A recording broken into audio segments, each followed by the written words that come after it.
ये परेशानी जो थी नई पेंशन स्कीम को लेकर के, और इस पर जो फैसले भी हुए कैबिनेट ने जिसकी अप्रूवल दी है वो भी हमारे कर्मचारियों के बहुत ही पक्ष में आए हैं। सबसे बड़ी बात जो हमारी डिमांड थी कि 50% तनख्वाह का पेंशन मिलना चाहिए, तो उसमें ये तय हो गया है कि 12 महीने के एवरेज पर जो तनख्वाह बनेगी उसका आधा पैसा पेंशन के रूप में मिलेगा और उसके ऊपर महंगाई राहत भी मिलेगी।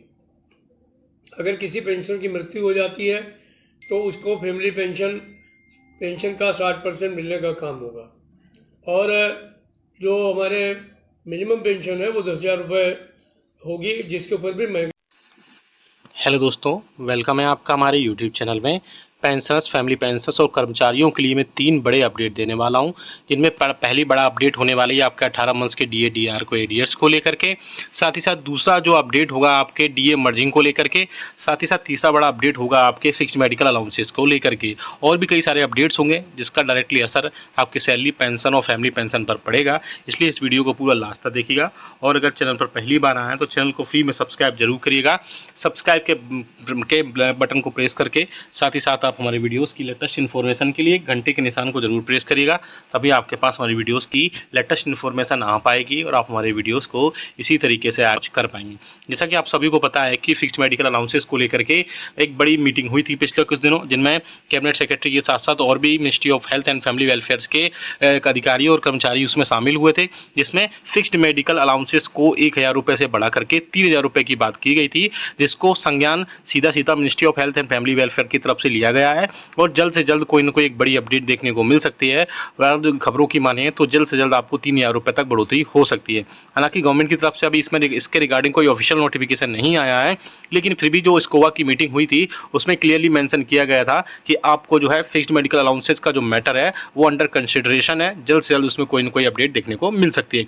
बात करते हैं पेंशन में बढ़ोतरी को लेकर के। पेंशन में 5, 10 और 15% बढ़ोतरी को लेकर के भी एक मीटिंग में उसमें चर्चा की गई थी। एक अच्छा खासा डिस्कशन हुआ था, जिनमें कर्मचारियों, पेंशनर्स और फैमिली पेंशनर्स के पेंशन में 5% की बढ़ोतरी को लेकर के एज वाइज ग्रुप यानी उम्र आधारित पेंशन बढ़ोतरी को लेकर के उसमें अपडेट्स हुए थे, जिनमें अब कोई ना कोई अब जल्द से जल्द उसमें निकल कर आएगा। बात करते हैं 8वें वेतन आयोग की, तो 8वें वेतन आयोग में जल्द से जल्द इसमें कोई ना कोई एक कमेटी गठित हो सकती है। आपको जानकारी के लिए बता दूं कि 8वां वेतन आयोग जो है 2026 में, जनवरी 2026 में गठित होना है, और अब उसके रिगार्डिंग जल्द से जल्द एक कमेटी गठित हो सकती है, जिससे कर्मचारियों, पेंशन और फैमिली पेंशनर्स का सीधा बहुत ज़्यादा इसमें बढ़ोतरी हो सकती है। अगर सूत्रों की माने तो बेसिक पेंशन में बढ़ोतरी 9,000 रुपये से बढ़ा करके 15,000 रुपये, 14,000 रुपये तक। साथ ही साथ कर्मचारियों की बेसिक जो सैलरी है वो 18,000 रुपये से बढ़ा करके 24 से 25,000 रुपये तक बेसिक हो सकती है। अगर ऐसा वाकई में होता है तो पेंशनर्स और फैमिली पेंशनर्स के लिए अगर उनकी बेसिक पेंशन में बढ़ोतरी होती है तो उनके लिए बहुत ज़्यादा राहत की खबर होगी, स्पेशली पेंशनर्स के लिए, क्योंकि पेंशनर्स की पेंशन में बढ़ोतरी सिर्फ उसी टाइम होती है और उसमें बढ़ोतरी नहीं होती है। तो ऐसे में पेंशनर्स और फैमिली पेंशनर्स के लिए बहुत ज़्यादा राहत की खबर हो सकती है। वीडियो अच्छा लगा तो लाइक करेगा, पेंशनर्स के लिए लाइक करेगा, साथ ही साथ शेयर करेगा, चैनल को सब्सक्राइब भी करेगा और बेल आइकन को प्रेस करना बिल्कुल मत भूलिएगा। हेलो दोस्तों, वेलकम है आपका हमारे यूट्यूब चैनल में। Pensioners, family pensioners as well as कर्मचारियों को कई सारे बड़े अपडेट्स आए हैं, जिनमें सरकारी पेंशनर्स को बहुत बड़ा तोहफा मिला है। सीधा 25,000 रुपये तक का फायदा सालाना मिलने वाला है। बहुत इंपॉर्टेंट ये वीडियो है। साथ ही साथ कर्मचारियों, पेंशनर्स और फैमिली पेंशनर्स के फिक्स्ड मेडिकल अलाउंसेस, पेंशन में 5, 10 और 15% की बढ़ोतरी, 18 मंथ्स के डीए डीआर को एरियर्स, और इसके अलावा कम्यूटेशन बहाली को लेकर भी कई सारी बड़ी अपडेट्स मैं इस वीडियो में देने वाला हूं। इसलिए ये वीडियो आप सभी के लिए बहुत ज़्यादा इंपॉर्टेंट होने वाला है। पूरे वीडियो को लास्ट तक देखिएगा, और अगर चैनल पर पहली बार आए तो चैनल को फ्री में सब्सक्राइब जरूर करिएगा। सब्सक्राइब के ब्लैक बटन को प्रेस करके साथ ही साथ आप हमारी वीडियोस के लेटेस्ट इन्फॉर्मेशन के लिए घंटे के निशान को प्रेस करना बिल्कुल मत भूलेगा, तभी आपके पास हमारी वीडियोस की लेटेस्ट इन्फॉर्मेशन आ पाएगी और आप हमारे वीडियोस को इसी तरीके से आगे भी वॉच कर पाएंगे। आपको जल्दी से एक इन्फॉर्मेशन दे देता हूं। आप हमारे चैनल पर पेंशनर्स, फैमिली पेंशनर्स और कर्मचारियों के रिगार्डिंग उनके पेंशनरी बेनिफिट से रिलेटेड आपको कई सारे लेटर्स, नोटिफिकेशन, सर्कुलर्स आपको समझाए जाते हैं। आपको उनमें जो भी डाउट्स होते हैं उनको क्लियर किया जाता है। अगर आपको भी कोई प्रॉब्लम है आपके पेंशनरी बेनिफिट्स को लेकर के, फैमिली पेंशनरी बेनिफिट्स को लेकर के, इवन कर्मचारियों को भी, तो आप हमें कमेंट बॉक्स में कमेंट्स जरूर करिएगा। आपकी प्रॉब्लम जो है नेक्स्ट वीडियो में ली जाएगी और सारे प्रॉब्लम्स को सोल्यूशन किया जाएगा। चलिए जल्दी से लेकर चलते हैं पहली बड़ी खबर पर। तो आप सभी जैसे सामने भी स्क्रीन पर देख पा रहे हैं कि कर्मचारियों, पेंशन भोगियों के लिए, आम टैक्स पेयर के लिए स्टैंडर्ड डिडक्शन की लिमिट बढ़ा दी गई है। इसका फायदा उन लोगों को मिलेगा जो नए टैक्स रिजीम का विकल्प चुनते हैं। नए टैक्स रिजीम में स्टैंडर्ड डिडक्शन की लिमिट पहले 50,000 रुपए सालाना थी, लेकिन अब जिसे बढ़ाकर 75,000 यानी कि 75,000 रुपीज कर दिया गया है। बेसिकली इसमें पेंशन को क्या फायदा मिला वो भी देखेंगे। सरकारी पेंशनर्स को बड़ा तोहफा। जी हाँ दोस्तों, बजट 2024 में एक और बड़ा ऐलान किया गया है जिसके बारे में हम आपको बताते हैं। दरअसल ये ऐलान सरकारी पेंशनर्स के लिए ही स्पेशली किया गया है। वित्त मंत्री ने बजट पेश करते हुए फैमिली पेंशन पर टैक्स छूट की लिमिट को बढ़ा दिया है। जी हाँ दोस्तों, फैमिली पेंशन पर अब छूट 15,000 रुपए यानी जो डिस्काउंट है 15,000 रुपए सालाना से बढ़ा करके 25,000 रुपए कर दिया गया है। इसका मतलब है कि फैमिली पेंशन का लाभ लेने वाले पेंशनर्स सालाना अब 25,000 यानी कि 25,000 रुपए तक के टैक्स लाभ का उठा सकते हैं। पहले 15,000 रुपए सालाना तक की टैक्स छूट मिलती थी, लेकिन अब इसको बढ़ा दिया गया है और इसका फायदा जो आप सभी को मिलेगा वो साल 2024-25 के वित्तीय वर्ष ये दिया जाएगा और यह लाभ पेंशनर्स को काफी बड़ी राहत मिलेगी। आप सभी को पता है कि जो टैक्स रिजीम से अब आई हैं उनमें कई सारी चीजों में अब अपडेशन किया गया है और आपकी जो फैमिली पेंशन पर डिस्काउंट मिलता था 15,000 रुपए 15,000, उसको बढ़ा करके अब पेंशनर्स को उसकी लिमिट 25,000 रुपए कर दी गई है और उसको अब सीधा सीधा अब उसमें उसको ऐड कर दिया जाएगा और ये आपको फाइनेंशियल ईयर 2024-25 के लिए इसमें सारे फायदे दिए जाएंगे। फैमिली पेंशन के लिए कई सारे रूल भी चेंज हुए थे जिनमें आप देख सकते हैं कि फैमिली पेंशन के लिए कौन कौन हकदार है वो भी थोड़ा सा बात कर लेते हैं। 2004 से पहले जिन कर्मचारियों की भर्ती सीसीएस पेंशन नियम 1972 के अनुसार हुई थी, ऐसे में कर्मचारियों की मृत्यु होने पर उसके परिवार को पेंशन दी जाती है। कर्मचारी या पेंशन भोगी की फैमिली पेंशन को दिया जाता है और उसके बाद अगर बहुत सारी चीजें हैं तो फैमिली पेंशन में ऐड कर दी जाती हैं। इसके अलावा भी कई सारी चीजों पर बात हो सकी। इसके अलावा एक इंपॉर्टेंट मीटिंग हुई है जो विज्ञान भवन नई दिल्ली में मीटिंग हुई है, जिसमें आप देख सकते हैं सामने स्क्रीन पर पेंशन भोगी संगठनों की मांग को लेकर के एक बड़ी बैठक नई दिल्ली विज्ञान भवन में आयोजित की गई थी। इस बैठक में पेंशन भोगी संगठनों के साथ साथ केंद्रीय मंत्री मिस्टर जितेंद्र सिंह और केंद्र सरकार के विभिन्न विभागों के प्रतिनिधि मंडलों ने भाग लिया। और इस मीटिंग में अब क्या क्या हुआ है, कौन कौन से मुद्दों के ऊपर मुहर लगी है और कौन कौन से आपके जो इश्यूज थे वो मुद्दे थे वो खारिज किए गए हैं, इसके मिनट्स केंद्र सरकार की तरफ से जारी कर दिए गए हैं और सभी पेंशन भोगी संगठनों को प्रतिनिधियों को भी भेज दिए गए हैं और सभी पेंशन भोगियों के बारे में अवगत के बारे में इन सब चीजों में हम बात करेंगे। पहला है कि पेंशनर्स का जो हेल्थ चेकअप है एनुअली, उस पर भी बात हुई है। 65 साल से 5% अतिरिक्त पेंशन का फायदा, उस पर भी इस मीटिंग में बात हुई। एफएमए बढ़ोतरी को लेकर बात हुई। साथ ही साथ फिक्स्ड मेडिकल के लिए फिक्स्ड मेडिकल अलाउंसेस की मंजूरी को लेकर भी बात हुई। रेलवे किराए में पेंशन धारकों या सीनियर सिटीजन को मिले डिस्काउंट, उसके रिलेटेड भी बात हुई। और 30 जून या 31 दिसंबर को रिटायर हुए कर्मचारियों को एक इंक्रीमेंट का फायदा यानी नौसर इंक्रीमेंट पर क्या क्या चीजें हुई उस पर भी बात हुई है। साथ ही साथ कम्यूटेशन बहाली लेकर को भी, जो 12 साल में बहाली हो उससे रिलेटेड भी कई सारी चीजें पर बात हुई है। तो सब पर धीरे धीरे एक एक करके सारी बात करेंगे। अब देख सकते हैं इस बैठक में पेंशन भोगी संगठनों की विभिन्न मांगों के ऊपर चर्चा की गई। साथ ही साथ इसमें कुछ मुद्दों को माना गया और कुछ मुद्दों के ऊपर पुनः विचार करने की सहमति बनाई गई। साथ ही साथ इसके अलावा कुछ जो मुद्दे थे उनको खारिज कर दिया गया। तो चलिए विस्तार में जान लेते हैं कि इन कुछ खास मुद्दों के ऊपर जिन पर सरकार के विभिन्न मंत्रालयों ने क्या क्या निर्णय लिया। पेंशन धारकों का हेल्थ चेकअप था। पेंशन धारकों की अगर हेल्थ चेकअप की बात करें तो उसमें भी कई सारी चीजें थी जिसमें पेंशनर्स के लिए बहुत सारी चीजें अपडेट्स हुई।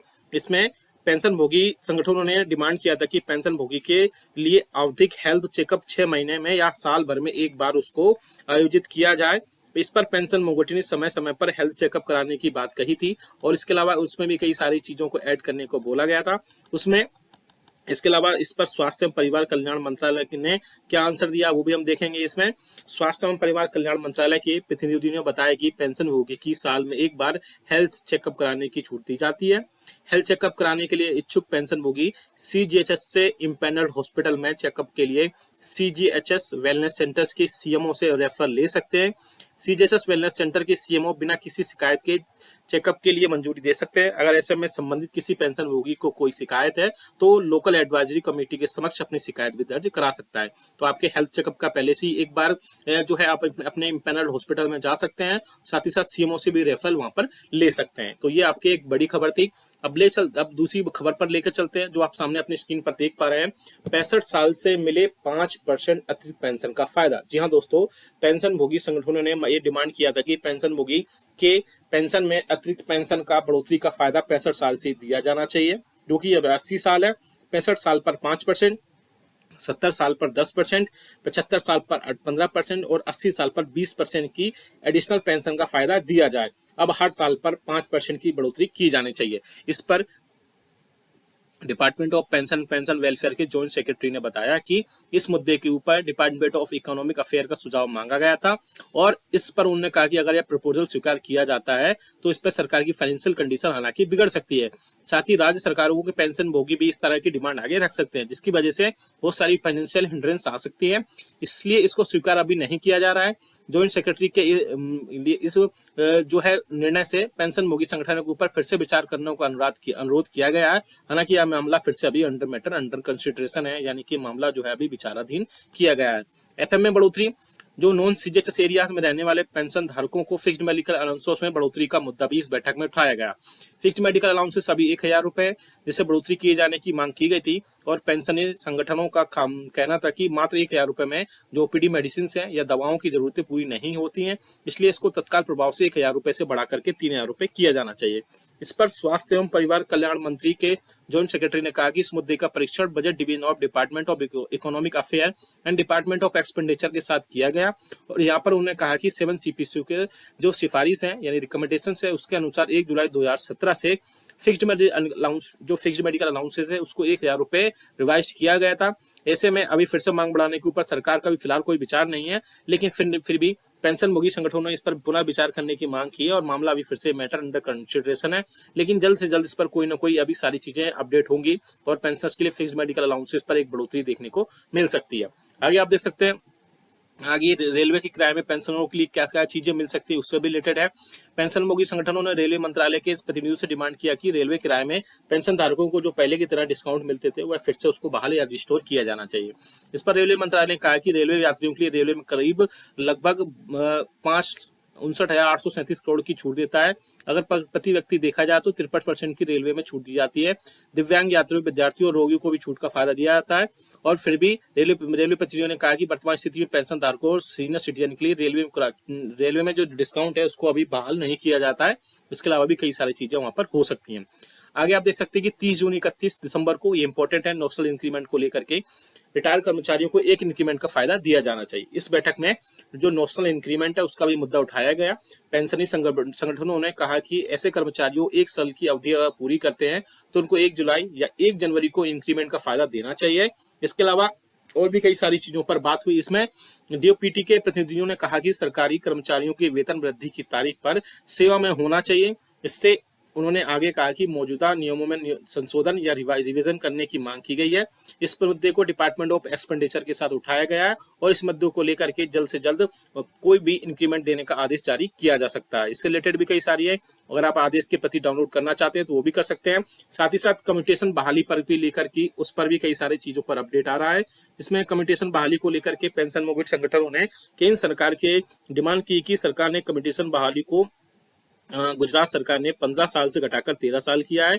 वहीं और भी कई राज्यों में ऐसा किया गया है। ऐसे में बहुत सारी पेंशन भोगियों ने इस मामले में सरकार से रिक्वेस्ट की कि कम्यूटेशन बहाली 12 साल करने का सर्वसाधारण आदेश किया जाए। इस पर केंद्र सरकार ने जल्द से जल्द डीओपीटी सचिव ने बताया कि इस पर जल्द से जल्द कोई विचार किया जा रहा है और जल्द से जल्द इसके ऊपर निर्णय लिया जाएगा। तो ऐसे में पेंशनर्स के लिए कई सारे चीजों पर इसमें बात हो सकती है, जिसमें पेंशनर्स के हेल्थ चेकअप है, फिक्स्ड मेडिकल अलाउंसेस है, 5, 10, 15% का बढ़ोतरी को लेकर के, वहीं उनकी टैक्स में डिडक्शन को लेकर भी कई सारे अपडेट्स आए साथ ही साथ पेंशनर्स धारकों का जो हेल्थ चेकअप है उससे रिलेटेड भी कई सारी चीजें हैं। वहीं पेंशनर्स के नॉशनल इंक्रीमेंट पर भी यहाँ पर बात की गई है, और जो कम्यूटेशन बहाली है 15 साल में होती है उसको 12 साल किए जाने पर भी अभी बहुत सारे मैटर इसमें अंडर कंसिडरेशन है। जल्द से जल्द इन सभी चीजों पर निर्णय ले लिया जाएगा, और हम जैसे इस पर कोई डिसीजन आ जाएगा तो हम आपको जरूर बता देंगे। आप इसका जो ऑफिशियल मिनट्स है उसकी डाउनलोड कॉपी करना चाहते हैं तो हमारे वीडियो को लाइक करके, वीडियो को शेयर करके कमेंट बॉक्स में यस लिख दीजिएगा। वहां से आप सीधा ये डाउनलोड कर पाएंगे और आप डिटेल में इन सारी चीजों को, जो भी मिनट्स हैं, उसको पढ़ पाएंगे। ये वीडियो अच्छा लगा तो लाइक करिएगा, शेयर सभी के साथ करिएगा। ऐसी न्यूज इन्फॉर्मेशन अपडेट्स के लिए आप हमारे चैनल को भी सब्सक्राइब कर लेगा। अगर आपको पेंशनरी बेनिफिट से रिलेटेड कोई डाउट है, कोई संशय है, तो आप कमेंट बॉक्स में जरूर कमेंट करिएगा। हम उसको नेक्स्ट वीडियो में लेने की पूरी कोशिश करेंगे। वीडियो अच्छा लगा तो लाइक जरूर करिएगा, शेयर सभी के साथ करिएगा। मिलते हैं आपको नेक्स्ट वीडियो में। Thank you so much. Welcome है आपका हमारे यूट्यूब चैनल में। Pensioners, family pensioners as well as कर्मचारियों के लिए बहुत बड़ी खबरें लेकर आया हूं मैं, जिसमें आपके लिए कई सारे इंपॉर्टेंट अपडेट्स होंगे। जिनमें पहला बड़ा अपडेट होगा, आपकी स्क्रीन पर भी दिखाई दे रहा होगा। पहला बड़ा अपडेट मैं देने वाला हूं जो कि होगा आपके महंगाई भत्ते और महंगाई राहत के लिए 53% महंगाई भत्ते के साथ में क्या डीए और डीआर शून्य होने जा रहा है। क्या 7वें वेतन आयोग को लागू करते वक्त ऐसा किया गया था। दूसरी बड़ी खबर दूंगा मैं, जुलाई 2024 के महंगाई भत्ते और महंगाई राहत की जो फाइनली अपडेट्स थी वो फिक्स हो चुका है। यानी जुलाई 2024 का महंगाई भत्ता और महंगाई राहत अब फिक्स कर दिया गया है। All India consumer price index के आंकड़े फाइनली अब जारी कर दिए गए हैं। इसके बाद में एक और बड़ी खबर जो होगी वो 8वें वेतन आयोग को लेकर की होगी। साथ ही साथ राज्यसभा से जो सरकार का बयान आया था वो भी मैं आपको दिखाऊंगा, और इसके अलावा और भी कई सारे अपडेट्स होंगे इस वीडियो में। इसलिए इस वीडियो को पूरा लास्ट तक देखिएगा, और अगर चैनल पर पहली बार आए हैं तो चैनल को फ्री में सब्सक्राइब जरूर करिएगा। सब्सक्राइब के रेड बटन को प्रेस करके, साथ ही साथ आप हमारे वीडियोस की लेटेस्ट इन्फॉर्मेशन के लिए घंटे के निशान को जरूर प्रेस करिएगा। तभी आपके पास हमारी वीडियोस की लेटेस्ट अपडेट्स आ पाएंगी और आप हमारी वीडियोस को इसी तरीके से आगे भी वॉच कर पाएगा। आपको जल्दी से एक अपडेट दे दूं, आप हमारे चैनल पर pensioners, family pensioners as well as कर्मचारियों के रिगार्डिंग उनके पेंशनरी बेनिफिट्स से रिगार्डिंग सर्कुलर्स, नोटिफिकेशन समझाए जाते हैं। साथ ही साथ उनको गाइडेंस दी जाती है। अगर आपको आपके पेंशनरी बेनिफिट्स से रिलेटेड कोई अगर प्रॉब्लम है तो आप हमें कमेंट बॉक्स में जरूर कमेंट करिएगा। तभी आपके पास हमारी वीडियोस की लेटेस्ट इन्फॉर्मेशन आ पाएगी और आप हमारी वीडियोस को ऐसे ही देख पाएंगे। चलिए जल्दी से लेकर चलते हैं पहली बड़ी खबर पर। आप सामने स्क्रीन पर देख सकते हैं ये खबर आई है डीए हाइक को लेकर के। क्या 53% अब महंगाई भत्ता होगा, उसके बाद क्या, या 50% होने के बाद में क्या महंगाई भत्ता होने के बाद में क्या आपका डीए या डीआर शुरू से मर्ज होगा, क्या सारी चीजें होंगी उस पर हम बात करेंगे। जनवरी 2024 से जैसे कि आप सभी को पता है कि आपका डीए और डीआर 50% हो चुका है। इसके बाद इसे 0 से 0 करने की चर्चा थी। हालांकि ये चर्चा इसलिए थी क्योंकि 7वें वेतन आयोग को लागू करते वक्त ऐसा उस टाइम वहां पर ऐसे मीडिया में खबरें आई थी। लेकिन केंद्रीय कर्मचारियों के लिए आने वाले दिनों में बहुत सारी चीजें जो है डिसाइड कर सकती हैं। इंतजार है अगस्त के मंथ का, क्योंकि जनवरी 2024 से महंगाई भत्ते के बाद जो 50% महंगाई भत्ता मिल रहा है उसमें 7वें वेतन आयोग को उसमें कई सारी चीजों में अपडेट किया गया है। क्योंकि केंद्र सरकार के कर्मचारियों और पेंशन धारकों के डीए और डीआर में जनवरी 2024 में 50% की बढ़ोतरी कर दी गई थी। अब डीए और डीआर जैसे 50% हो गया है, तो पहले ये नियम थे कि डीए और डीआर की जैसे ही इंटरेस्ट रेट है या बहुत सारे डीए और डीआर की दर है 50% के पार होते ही कर्मचारियों और पेंशन धारकों के वेतनमान और भत्तों में बदलाव होता है। ऐसे में सरकार 8वें वेतन आयोग की कमेटी की घोषणा करती है या कोई और नियम से सैलरी और पेंशन का संशोधन करती है तो कर्मचारी और पेंशनर्स के लिए बहुत ज्यादा राहत की खबर होगी। इसके अलावा इसमें और भी कई सारे अपडेट्स आएंगे, वो हम आपको दिखाएंगे। इसमें क्या क्या चीजें होंगी वो भी हम देखेंगे, क्योंकि 8वें वेतन आयोग से रिलेटेड कई सारी चीजों पर बात हो रही है, जिसमें पेंशन और सैलरी में संशोधन को लेकर के या रिवीजन को लेकर के उसका क्या क्या फॉर्मूला हो सकते हैं उन पर हम बात करेंगे कि 8वां वेतन आयोग के क्या नियम हो सकता है। अब कॉन्टेक्स्ट में भी सामने देख पा रहे होंगे 8वें वेतन आयोग का कब से कितना इंतजार करना पड़ेगा। 8वें वेतन आयोग पर राज्यसभा से जो गवर्नमेंट का बयान आया था वो हम देखेंगे। साथ ही साथ वित्त मंत्रालय से वित्त राज्य मंत्री मिस्टर पंकज चौधरी का भी बयान आया था, वो भी हम देखेंगे। डीए 50% होने पर क्या ऑटोमेटिक पे रिवीजन होगा, वो भी हम देखेंगे। साथ ही साथ 8वें वेतन आयोग में क्या फॉर्मूला हो सकता है उस पर भी हम जहाँ पर डिस्कशन करेंगे। साथ ही साथ और भी कई सारी चीजों पर डिस्कशन करेंगे, जिसमें 8वें वेतन आयोग का मुद्दा कई सारी चीजों पर होगा। 8वें वेतन आयोग पर सबसे पहले देख सकते हैं कि राज्यसभा से क्या सरकार का बयान आया था, जो ऑफिशियल नोटिफिकेशन था वो भी आपको उसमें दिखाएंगे। संसद के पिछले सत्र के दौरान 8वें वेतन आयोग को गठन को लेकर के वित्त मंत्री से सवाल पूछा था और पूछा गया था कि सरकार द्वारा क्या 7वें वेतन आयोग के गठन की सिफारिश पर विचार क्यों नहीं 8वें वेतन आयोग की सिफारिश पर विचार क्यों नहीं की जा रहा है। साथ ही साथ पेंशन और वेतन की समीक्षा बहुत ज्यादा जरूरी है इस टाइम पर। 10 साल का लंबा इंतजार कराए बगैर सैलरी और पेंशन में बढ़ोतरी की जानी चाहिए। साथ ही साथ क्या सरकार 8वें वेतन आयोग पर आने पर सैलरी और पेंशन पर जो खर्चा आएगा उसे वहन करने में क्या चीज दिक्कतें आ रही हैं। साथ ही साथ एक तरफ सरकार ने अर्थव्यवस्था बोला है कि अब अर्थव्यवस्था अच्छी हो गई है, तो ऐसे में केंद्र सरकार वेतन आयोग को गठन करने में देरी क्यों कर रहा है। वित्त मंत्रालय से जो वित्त राज्य मंत्री मिस्टर पंकज चौधरी उन्होंने इस पर बयान दिया कि वित्त राज्य मंत्री ने कहा कि सरकार के पास अभी 8वें वेतन आयोग को लेकर के कोई भी प्रस्ताव विचाराधीन नहीं है।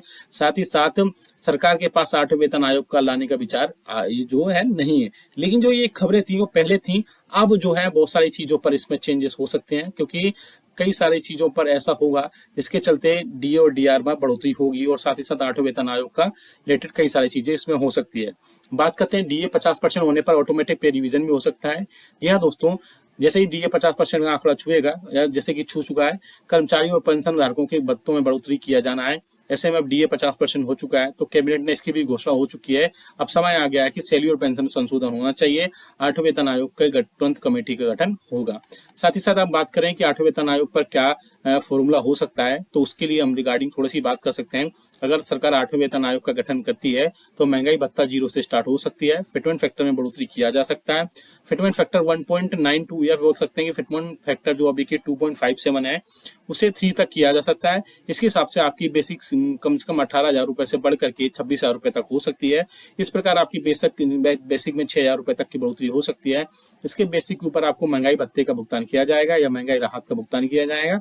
साथ ही साथ जो एग्जिस्टिंग एम्प्लॉइज हैं उनके एचआरए का भुगतान किया जाएगा और इसके अलावा नई बेसिक बन जाएंगे, नए स्लॉट्स आ जाएंगे, जिससे आपकी सैलरी और पेंशन में काफी सारा देखने को मिल सकता है। सामने आप देख सकते हैं जो क्वेश्चन राज्यसभा में पूछा गया था 8वें वेतन आयोग से रिलेटेड, इसमें आप देख सकते हैं ये ऑफिशियल नोटिफिकेशन है जिसमें 7वें वेतन आयोग के बाद में 8वें वेतन आयोग की चीजें बात की गई थी, जिसमें सरकार ने बोला था कि 7वें वेतन आयोग के आधार पर वेतन और भत्तों में संशोधन को अनुमोदन देते समय केंद्रीय मंत्रिमंडल इस पर कोई विचार नहीं है। साथ ही साथ 8वें वेतन आयोग के लेकर के अभी सरकार के पास कोई प्रस्ताव नहीं है। ये चीजें लेकिन पहले की हैं, नोटिफिकेशन भी पहले का है, लेकिन मैंने आपको बताने के लिए यहाँ पर कंसिडर कर लिया है। यहाँ पर अब बात करते हैं जुलाई 2024 के महंगाई भत्ते और महंगाई राहत को लेकर के। उसके लिए all India consumer price index का डेटा अब पब्लिश कर दिया गया है। थोड़ी देर से ही सही, लेकिन अब फाइनली उसको पब्लिश कर दिया गया है और पब्लिश होने के बाद में उसमें अच्छी खासी बढ़ोतरी देखने को मिली है। अब सामने नोटिफिकेशन देख सकते हैं गवर्नमेंट ऑफ इंडिया के ministry of labour and employment के लेबर ब्यूरो की तरफ से ये 5 तारीख को पब्लिश किया गया था, जिसमें consumer price index industrial worker जून 2024 जारी कर दिया गया है। यानी कि अब आपका जुलाई 2024 से महंगाई भत्ता और महंगाई राहत कितना आपको मिलेगा वो कंफर्म कर दिया गया है। इसमें हम बात करें कि जो all India consumer price index का डेटा है वो आप पॉइंट नंबर 2 में देख सकते हैं, जिसमें क्लियरली मेंशन किया गया है the all India consumer price index for June 2024 increased by 1.5 point and stand at 141.4। इसके अलावा इन्फ्लेशन में भी कई सारी चीजों में चेंजेस हुई हैं, आप देख सकते हैं इस ग्राफ में। अब हम बात करें जो डेटा निकल कर आया उसको ऑफिशियल डीए कैलकुलेटर में पुटअप करेंगे, जिससे हमें क्लियरली सारी चीजें हो जाएंगी। आपको जुलाई 2024 में कितने प्रतिशत महंगाई भत्ता और महंगाई राहत यहाँ पर मिल सकता है। बात करते हैं यहाँ पे आप देख सकते हैं जनवरी, फरवरी, मार्च, अप्रैल, मई, साथ ही साथ जून का भी डेटा हम दिखाएंगे। जिस हिसाब से यहाँ पर महंगाई भत्ता और महंगाई राहत में अभी तक बढ़ोतरी हो रही थी, तो आप यहाँ देख सकते हैं जनवरी में जो डेटा आया था उसके बेसिस पर आपका इतना प्रतिशत महंगाई भत्ता था। अब बात करते हैं लास्ट का जो डेटा निकल कर आया है, वो डेटा निकल कर आया आप सामने देख सकते हैं जून 2024 में बढ़ोतरी होने के बाद में 141.4 और इसके बेसिस पर आपका महंगाई भत्ता और महंगाई राहत 53.36% है, जिसके जो कि 53% आपका हो गया है। यानी कि अब आपके महंगाई भत्ता जुलाई 2024 से 53% हो गया है। ऐसे करने से आपको 3% बढ़ोतरी होगी, लेकिन ये बढ़ोतरी थोड़ी कम है क्योंकि अभी प्रीवियस जो इंस्टॉलमेंट्स थी डीए और डीआर की उसमें 4% तक बढ़ोतरी हो रही थी, लेकिन अब 3% की महंगाई भत्ते और महंगाई राहत में बढ़ोतरी कंफर्म हो चुकी है। ऐसे में आप क्या सोचते हैं, हमें